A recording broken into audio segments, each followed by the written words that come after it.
Hey guys, subscribe for daily content. And if you're shopping for gear, make sure you check out the description for the newest items at some of the very best online retailers. There's also links for some of the items that I personally recommend. Thanks! What's going on YouTube? Metal Complex here, and today I've got another short little unboxing video to share with you guys. We have something from Remette, something very, very inexpensive. I actually looked it up before I started here, and yeah, wildly inexpensive. And then they messaged me like 2 days ago and said, here's an additional discount code you can give to your viewers of 20% off. So this is very, very inexpensive.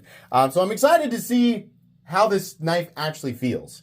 Thanks so much to Remette for sending it in. Thanks to my patrons for supporting me. Links in the discount code, they're all down in the description. You guys can check them out if you want to. But let's get in and take a look at the knife. I've not actually opened this up yet. There we go. And this is called the Canyon, I believe. Yeah, okay, so it's actually quite a bit larger than I thought it was going to be. I thought for sure, I mean, I knew it was going to be this long, thin thing, but I thought, okay, if it's that cheap, like after the discount code, we're talking about like a near micro knife. It has to be. But no, it's actually quite a bit bigger. So we have nice G10, actually, really nicely sculpted G10. We have a little aluminum pivot collar. Full steel liners, and we have a pocket clip that's not reversible. That would have been really nice. Not reversible, but that's okay. It's got, ooh, boy, the retention on that clip. Super duper pinchy, but let's get that blade out. Okay, yeah, really cool. That actually works really well. A lot of times with these little teeny tiny skinny knives, you know, especially some companies try to do frame locks, like titanium frame locks, it doesn't work. But Remette gave us good access to that lock bar, a little bit of oil there. Good access to the lock bar. We have... let me check and see if we actually do have double clutch. No. Here's the detent ball right there, and there's it up on the face of the blade. Action is pretty good. Detent feels pretty good. I mean, it's really just like an elongated utility blade. It was the CRKT CEO, I think, that kind of like created the aesthetic that I now refer to. I don't think the CRKT CEO was the very first knife to look like that. But this long, slender kind of, you know, almost like the same amount of space that a pen would take up on your person. So I kind of like these knives in settings where you still want to carry a lot of blade, but you can't carry a full-size knife, right? I mean, maybe in an office setting. This is something that would actually work really, really well. And it's pretty stylized. What is the blade steel? Almost certainly D2. I'm going to guess that this is heat treated the same way that a lot of D2 is at this price point, which is $59 to $61. Not bad. D2 definitely will outperform the vast majority of other steels that are regularly found in budget territory or under $75 territory when it's heat treated properly. And even when it's not absolutely optimized, if you get D2 from 60 to 62, it'll destroy pretty much any other steel just in terms of edge retention. The downside is that at that HRC it can be chippy.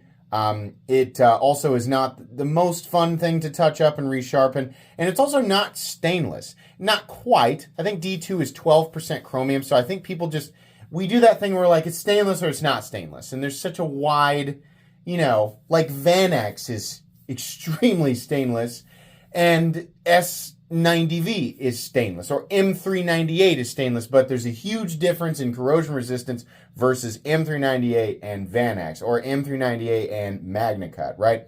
D2 is non-stainless, and 1095 is also non-stainless, but there's a huge difference in terms of how well those two steels will resist corrosion. Obviously, 1095, if you sneeze in its general direction, right? And it's in the southern hemisphere of Earth, and you're in the northern hemisphere, it might rust, right? But yeah, so D2's, you know, if you're worried about D2 just because you're like, oh, it's not stainless, in my experience, it takes quite a bit, right? Unless you're constantly working around water, or you're in an environment where rust is going to be the case. This actually feels really, really nice. So nothing against CJRB, but I remember, you know, a lot of like really inexpensive CJRBs from a while back, and some other companies, some other like Amazon companies, when I say Amazon companies, I just see like kind of nothing companies that you see on Amazon. Every now and then, they'll offer to send a sample. And the reason that you don't see a lot of that stuff on my channel, you guys don't realize how much stuff gets sent that I turn down because I'm, my whole thing is this, it's just not, it's so blah, it's just nothing. A lot of these companies making these knives at the $20 to $30 price point, they're just not very good. They don't feel good, and they're not products that I'm generally going to recommend to people. I do like Remette and a lot of other companies that hit, this kind of $30 to $50 territory really, really well. And this knife feels really great. It's not doing anything spectacular, but it's really hard to complain about anything when you consider the final price tag is going to be under $30. But this is pretty nice. I mean, all things considered, it really is a pretty darn impressive knife. I wish that they would do this much more often. If they can do this for $34, I think it's $34 before the discount, I want to see what else they can do, especially in this climate. This is the type of competitive stuff that I really, really like to see. Value, right? So real quick, I'm yakking on about this, but let's measure it here real quick, see what we're looking at for true length. Overall length on this guy, we are coming in at, I think it's about 7.25.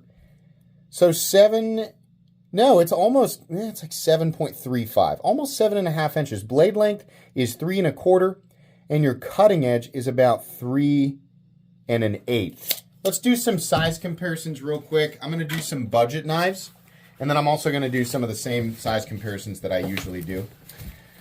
But just considering the price point, I think it would be a good idea to do some budget stuff. Here's the Ozark Trail, the one that's like $10, right? Or $5 or something like that. Here's the CJRB Pyrite, the large Pyrite. Here's the regular CJRB Pyrite that still has gunk on it because I never cleaned it. How about the Elementum? Might be a good one to do there. Let's see here. Let's do the Vosteed Raccoon. I always like doing that one. There we go. Now let's do some more expensive knives, but just because they're common, right? We'll do the Spyderco Para 3. Let's do the Ontario. Well, this one's not expensive. The Ontario Rat 2. Yeah. So you're looking at a knife that's pretty similar in overall length to the Spyderco Para 3. It just has way more cutting edge. Like way, way, way more cutting edge. We'll put it up against the Bug Out. And I know we got some Kershaw Blur fans in here. Let's put it up against the Kershaw Blur. Now, because this is such a thin profile, there's just less material. So we have full steel liners. We got G10. And the liners, by the way, there is actually a little bit of milling in those liners. And then we have a blade that's about half the width of a normal, if you were to put it up against this, it's about half the material there. So I'm going to guess the weight is under 3 ounces. And I'm correct. It's 2.2 ounces. Pretty cool outside of the pinchy clip. I don't like, it's just too tight. I mean, it's a steel clip. You could probably bend it back. Pretty darn good though. I mean, with the discount. Keep doing that, Remette. And if you have, this is the first time they've ever given me a discount code. So I'd like to see that a lot more often. I think people would really appreciate that. So check it out in the description there. And that's going to be it for today. Please make sure to follow me on Instagram at metal_complex. If you enjoyed this video, leave a like. If you'd like to check out my other content, I do, of course, have lots of videos of knives that are either expensive or inexpensive that I do or don't like. So check those out. If you enjoy all my content, go ahead and click on that Metal Complex logo right there and subscribe because there's definitely more coming. Thanks again for watching, everybody, and have a great day.